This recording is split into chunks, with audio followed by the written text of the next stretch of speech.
Meus irmãos e minhas irmãs, durante o tempo pascal, a igreja nos apresenta o início da própria igreja. É o tempo da igreja que na obra lucana, depois do evangelho, vem os Atos dos Apóstolos, para narrar esse tempo depois da morte, ressurreição e ascensão e Pentecostes, que é o tempo do exercício do ministério dos apóstolos.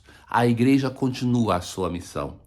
E no Evangelho nós vamos nos encontrar com os grandes momentos do ressuscitado. Então, já a conclusão de todos os Evangelhos, que fundamentalmente esses textos buscam reforçar em nós a nossa vida de fé hoje. Como é que nós, olhando aquilo que fizeram os apóstolos e ouvindo o ressuscitado, devemos viver hoje a nossa fé para sermos sinais do ressuscitado na igreja, no mundo de hoje. Ouçamos. É precisamente a conclusão do discurso que nós começamos a ouvir ontem, que se nos apresenta hoje na primeira leitura. Pedro, concluindo, vai dizer assim: que todo o povo de Israel reconheça com plena certeza: Deus constituiu o Senhor e Cristo, a este Jesus que vós crucificastes. Duas dimensões. Deus que age ressuscitando, constituindo o Senhor e Cristo, e que vai reforçar esse Jesus que vós matastes, disse no texto de ontem, que vós crucificastes. Ora, para quem Pedro fala? Para uma multidão, judeus provenientes de diversos lugares, que não falavam uma só língua e cada um entende na sua língua. Era para eles a festa de Pentecostes. A festa de Pentecostes já existia no Antigo Testamento e era ação de graças pelo dom da palavra de Deus recebida. E que agora, então, para nós cristãos, tem um novo sentido, que é a vinda do Espírito Santo. É muito interessante, irmãos caríssimos, percebermos que Pentecostes conclui a obra de Cristo e esses homens que eram ignorantes e medrosos, agora, veja o discurso de Pedro, por exemplo, se tornam pessoas sábias e corajosas. Muda completamente a condição desses discípulos. Por isso que a crisma também deve mudar em cada um de nós o nosso status, que de pessoas que somos recebedores, nós nos tornamos anunciadores, missionários. Assim aconteceu com os apóstolos, assim deve acontecer com cada um de nós. Quando ouviram isso, eles vão perguntar: irmãos, o que devemos fazer? Essa pergunta que é recorrente nos Atos dos Apóstolos. O que devemos fazer? E então Pedro vai responder: convertei-vos, e cada um de vós seja batizado em nome de Jesus Cristo para o perdão dos vossos pecados. Então, a primeira resposta para quem se converte é aquela de buscar o batismo. Porque o batismo é o modo de participar da vida do ressuscitado.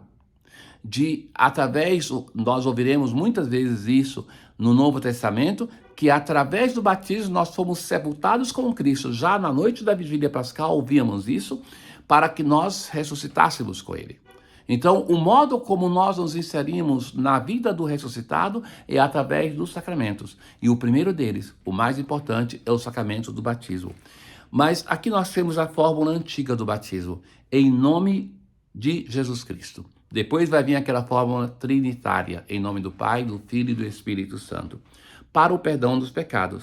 E vós recebereis o dom do Espírito Santo.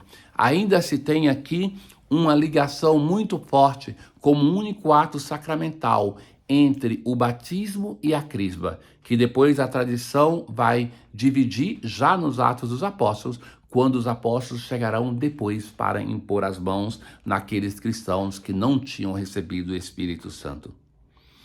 Uma recomendação ainda de Pedro, válida para aquela multidão e para nós: salvai-vos dessa gente corrompida, rompei com o pecado. Não é possível um caminho de conversão sem uma separação com aquilo e com aquelas pessoas que colaboram para que nós pequemos. Então, salvai-vos dessa gente corrompida. E depois da pregação de Pedro, cerca de 3.000 pessoas vão se converter e vão buscar então o batismo, vão se tornar cristãos.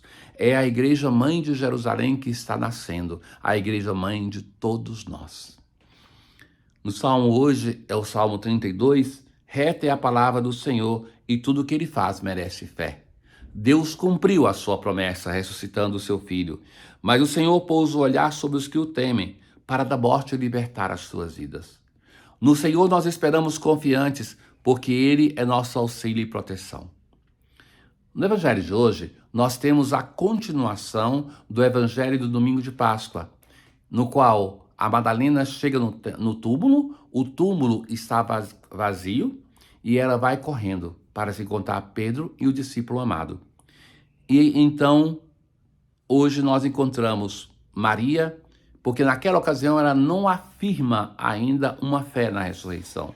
Tiraram o Senhor do túmulo, não sei onde o colocaram. Maria estava ao lado de fora do túmulo chorando. E ela viu lá dentro 2 homens. No local aonde estava o corpo de Jesus, um sentado onde estava a cabeça, o outro sentado onde estavam os pés.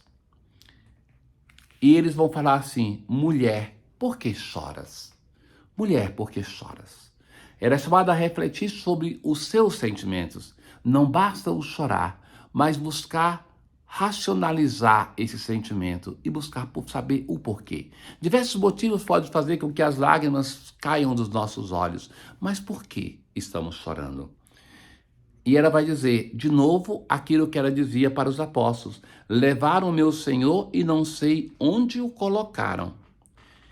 E então ela, voltando-se para trás, viu Jesus, que também vai perguntar: mulher, por que choras? Ela não reconhece. E ele insiste: a quem procuras? Ela pensa que é o jardineiro e vai dizer: veja quanto amor para com o Senhor. Senhor, se foste tu que o levaste, dize-me onde o colocaste e eu o irei buscar. Dize-me onde o colocaste e eu o irei buscar. É muito amor para com este mestre, que na palavra de Deus vai dizer que expulsou 7 demônios da Madalena. E que isso é um modo de dizer não que ela era uma possessa ou que tinha um grande pecado, mas que tinha uma grande enfermidade. Que ela foi curada, foi amada, amou a Jesus e por isso está sofrendo, sofrendo com a morte da pessoa amada. Então Jesus disse: Maria. E ao ouvir isso, ela reconhece que é Jesus e vai dizer Rabuni, que quer dizer mestre. Ora, não é a presença, a aparição do ressuscitado que suscita nela o reconhecimento, mas é a sua palavra. É a palavra de Deus que transforma o coração da Madalena, que faz com que ela entre na dimensão da fé na ressurreição, da qual já participava o discípulo amado, porque antes vai se dizer que ele viu e acreditou. Então, agora, Maria Madalena é a segunda que acredita, por força da palavra de Deus. E Jesus vai dizer: não me segures. Ainda não subi para junto do Pai, mas vai dizer aos meus irmãos. Então, 2 imperativos: não me segures. Jesus está numa dimensão aquela de encontro com o Pai e o Espírito. Já não tem um corpo como antes, é um corpo glorioso. Mas manda que ela vá para se encontrar com os irmãos. E que diga a eles: subo para junto do meu Pai e vosso Pai, meu Deus e vosso Deus. Ela vai correr para os irmãos e vai dizer: vi o Senhor. 2 dimensões importantes nesta aparição do Senhor. A determinação que volte para a comunidade, para se encontrar com a comunidade. E a segunda coisa é a força da palavra de Deus, da palavra do Mestre, que suscita na Madalena a fé. Então, 2 coisas colocadas para que nós estejamos atentos. A escuta da palavra de Deus e a vida de igreja são necessárias para crer no ressuscitado. Ó Deus, que nos concedestes a salvação pascal, acompanhai o vosso povo com vossos dons celestes para que, tendo conseguido a verdadeira liberdade, possa um dia alegrar-se no céu como exulta agora na terra. Tenham todos um bom dia, O Senhor esteja convosco, Ele está no meio de nós. Abençoe-vos o Deus Todo-Poderoso, o Pai, o Filho e o Espírito Santo. Paz.